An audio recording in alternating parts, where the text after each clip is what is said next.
Shalom, shalom. My name is Barney de Klerk. I'm not a Bible teacher, I'm a student, but I love sharing with you what I've learned from this week's scripture portions. In this video, we'll look at the gospel portions. Now, normally with the Torah portion, there's two gospel portions associated with it. The second one is from Luke 4, and I'm going to talk about it. But this year specifically, as it was in 2023, the prescribed portion is from Matthew 16, verse 20 to 28, and we'll start there. The highlights in brief is that Yeshua got rebuked by Peter when he said that he has to die, and in return he received a serious rebuke from Yeshua. Following Yeshua requires us to deny ourselves, to take up our own crosses and to follow him.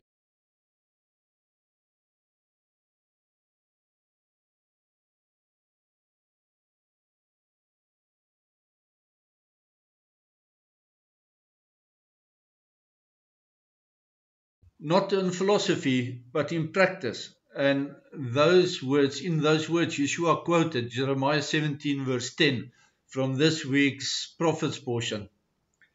I'll read a little bit of Matthew for you. When Yeshua came into the region of Caesarea Philippi, he asked his disciples, "Who do the people say that the Son of Man is?" Note the title he used, Ben Adam, the Son of Man. The disciples answered, "Some say John the Immerser or the Baptist, others say Elijah, some others say Jeremiah or one of the other prophets." And Yeshua said to them, "But who do you say I am?" And Simon Peter answered him, "You are the Messiah, the Son of the living God." It's a well-known verse, and it precedes the rebuke that I spoke about. We're not going to dwell on the rebuke, but dwell on these two titles. Firstly, I want to say that the title you use depends on your perspective, right? And Yeshua will wear many crowns. He will have many titles. Heavenly beings looking down on Yeshua on earth, they would see him walking there and they say, there's the Son of Man, because he's truly man. But for humans who look at him for our salvation, we recognize that he's the Son of God. So we call him the Son of God. So Son of God's a title that reflects the earthly perspective, and Son of Man is a title that reflects the heavenly perspective. Yeshua used the heavenly perspective. He said, "Who do the people say the Son of Man is?" Now the Greek text, as the ground text on which our translations are based on, is funny to me, and forgive my Greek, I'm not a Greek. I'll try to read it. Ton heion to anthropo. That went better than what I thought. It's translated closer to the Hebrew that Yeshua spoke as Son of Man or Ben Adam. But from our armchair Greek, it reads as the son of the ancestor. Yes, I saw in Strong's lexicon that anthropo means the son of mankind, but in armchair interpretation, the anthropo sounds like ancestor to me, and it's notable, I think, because ancestral worship in primitive societies is making a comeback in paganism as Adam or Nimrod and Chaya is Eve's name in Hebrew. They are worshipped as people worship the dead, as people worship their ancestors instead of worshipping the living God. Wikipedia, I saw that they say that the title that Yeshua used, Ben Adam, actually I like it because this is a secondary but a completely secular source. They talk about the fact that dam, the Hebrew word dam, means blood. And this name of Yeshua as Ben Adam therefore means Yeshua, the son of the blood, of blood. It talks about covenant, does it not? Because it's through his blood that we are saved. that we also become children of the blood. Of course, in the conversation, Yeshua spoke Hebrew. That's why the reference is there to Ben Adam. And Peter's answer was also in Hebrew. But the Greek source of our text reads, Ho hoion tou theo tou sontos. That didn't go as well as the first attempt. But sontos is a verb that means to be alive. And that's explained in Strong's lexicon. And I love it because Adonai Eloheinu, God, is truly alive. And Yeshua is his son, the son of the living God. And the Greek text testifies to that. After Simon testified to Yeshua's true identity, Yeshua changed Simon's title to Little Rock, or Pebble if you like. Petrus means not a big rock, it means a little pebble. And Yeshua's next statement then, on this rock I will build my assembly of believers, is open to debate to what exactly Yeshua means. Of course, the Roman Catholic Church subscribes an interpretation that the church is built on Peter and a mighty rock, which is not the case. That's not the meaning of the word. They base their papalcracy on false claims that the Pope sits on Peter's chair and that the papal system is the foundation rock. That is hogwash, and I strongly disagree with that. I favor the opinion that the rock on which the assembly of believers are built is the testimony that Yeshua is the Son of the living God. That testimony. So Yeshua said to Peter then, your new name is Pebble, and on your testimony that I'm the Son of the living God, my church, my assembly of believers will be built. That's the interpretation that I favor. And I favor that very strongly over the other favor. Simply because Peter does not mean big rock. It means little pebble, like a little pebble in my shoe. And if you think about Peter's personality, he always act first and think later. Very spontaneous guy. In many cases, he was like a pebble in Yeshua's shoe. The testimony is the rock, as I explained. The keys that Yeshua referred to in the text then, keys, he says after that to Peter, what you lock will be locked and what you unlock will be unlocked. The keys to unlock is the key to unlock the understanding of the scriptures, referring to the Torah and the prophets.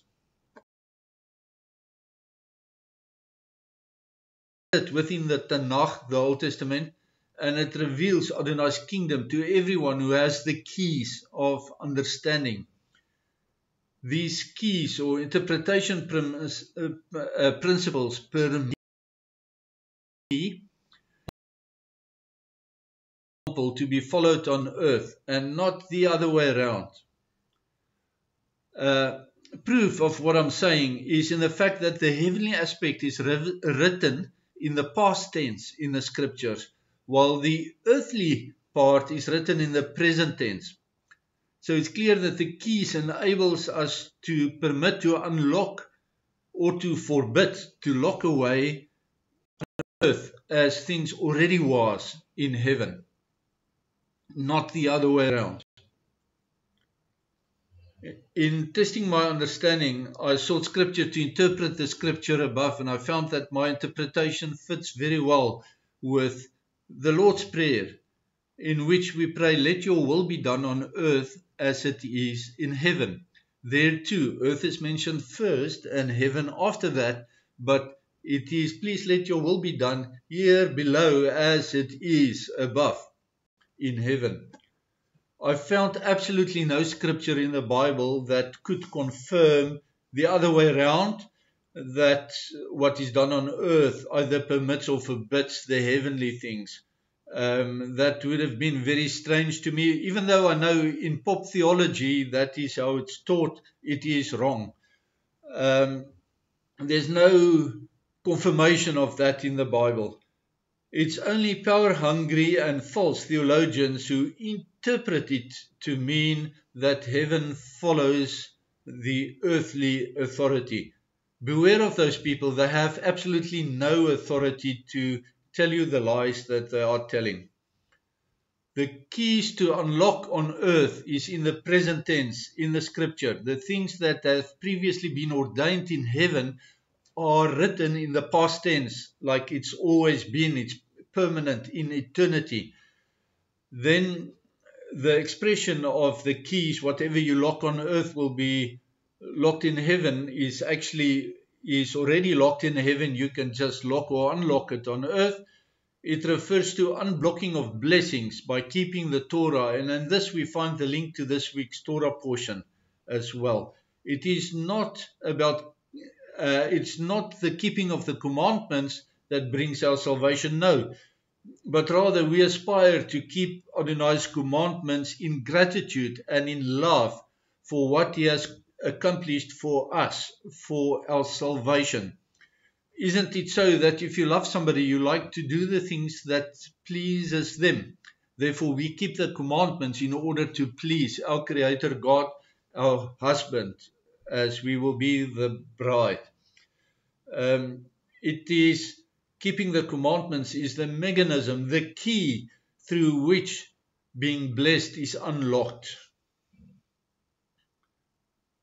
In the Bible, the parables of the city managers and the parallel parable of the talents confirms my interpretation of what is locked first and what's locked second, and also the blessings that follows keeping the commandments.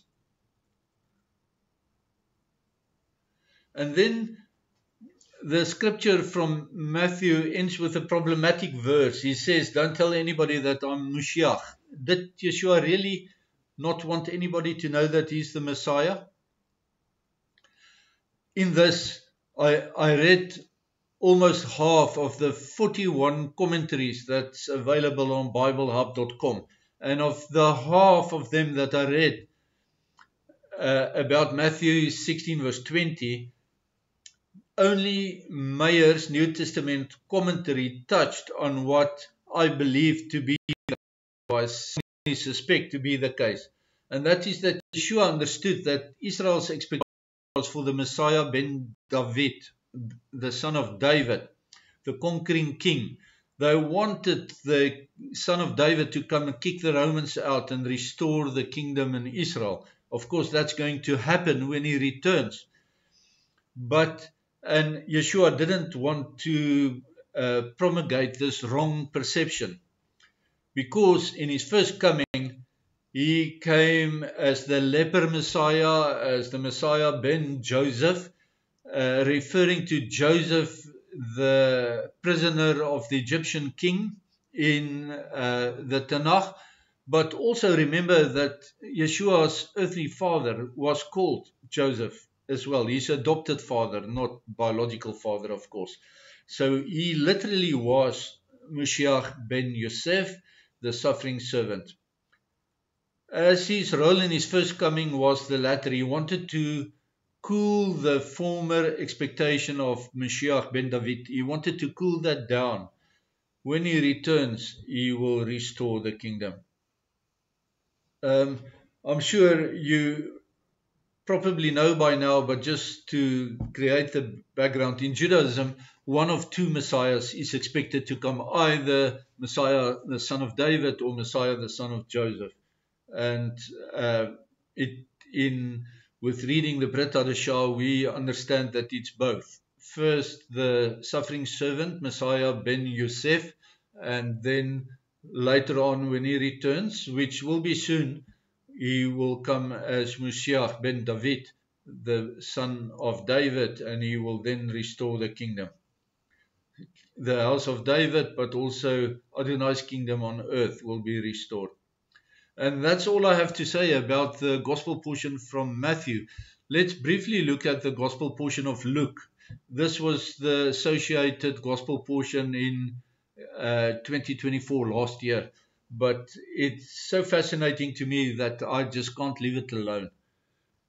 After 40 days of fasting in the wilderness, Bamidbar, Yeshua had his own showdown with the enemy, and each time he responded to the enemy, to Satan, with "it is written." And each time he quoted from the book of Deuteronomy.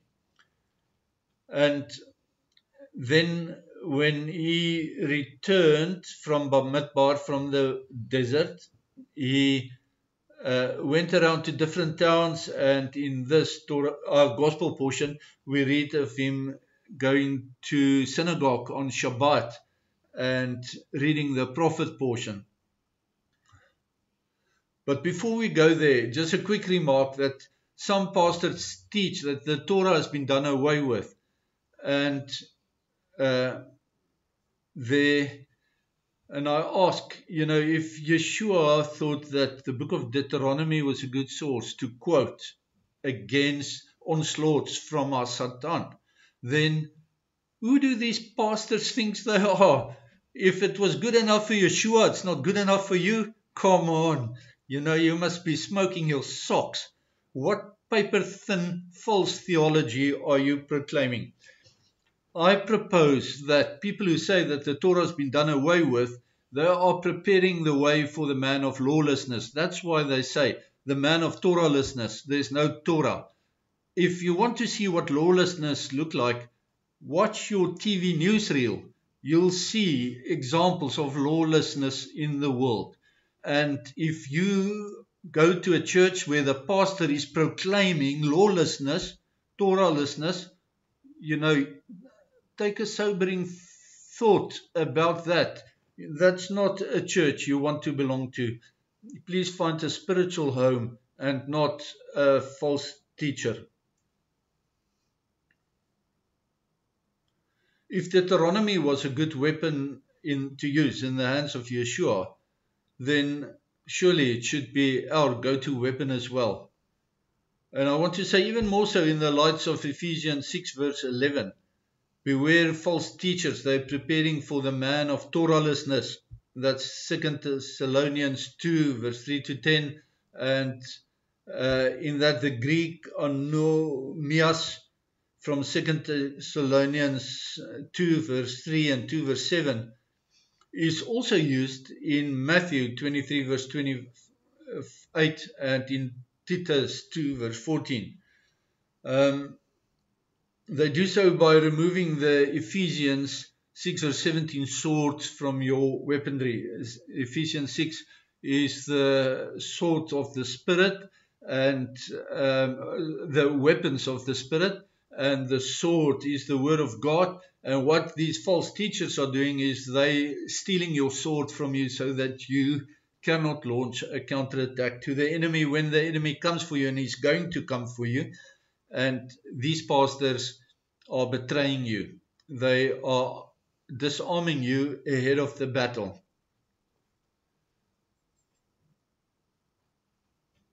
When Yeshua went into the synagogue to read, they gave him the book roll of Isaiah. Now the Kitavu Haftarah portion is from Isaiah 60 verse 1 up to 63 verse 9. It's a very long portion. And all the people in the synagogue in Nazareth would have known that. However, Yeshua read only 2 verses from the middle of the prophet's portion from Isaiah, and then he sat down. He read what we read in Mark 4, is that he read and he sat down, and then everybody focused on him. And it's Luke 4. My apologies. But he sat down and everybody were looking at him, gawking him. Hey, but you're making a big mistake here. You should read this long portion from Isaiah, not only 2 verses from Isaiah 61. And then Yeshua answered to their looks, questioning looks, I'm sure, saying, "Today in your presence these words have been fulfilled." These verses confirm that the Holy Spirit was indeed upon him, and at that moment he announced the fulfillment of the Jubilee prophecy, which means the forgiveness of debt, the forgiveness of sin, and restoration with Adonai. And in that promise we find the link to the Torah portions for this week, the first one of the double portion, specifically called Bahar, in the mountain. And I couldn't resist not sharing that. Please enjoy reading the scriptures for yourself. It's rich beyond comprehension if you take the time to read it carefully with attention and with discernment. I pray that Adonai Eloheinu will bless you and keep you, that He will shine His face upon you and be gracious to you. I pray that He will provide for your every need and that He will give you shalom. Shalom, shalom.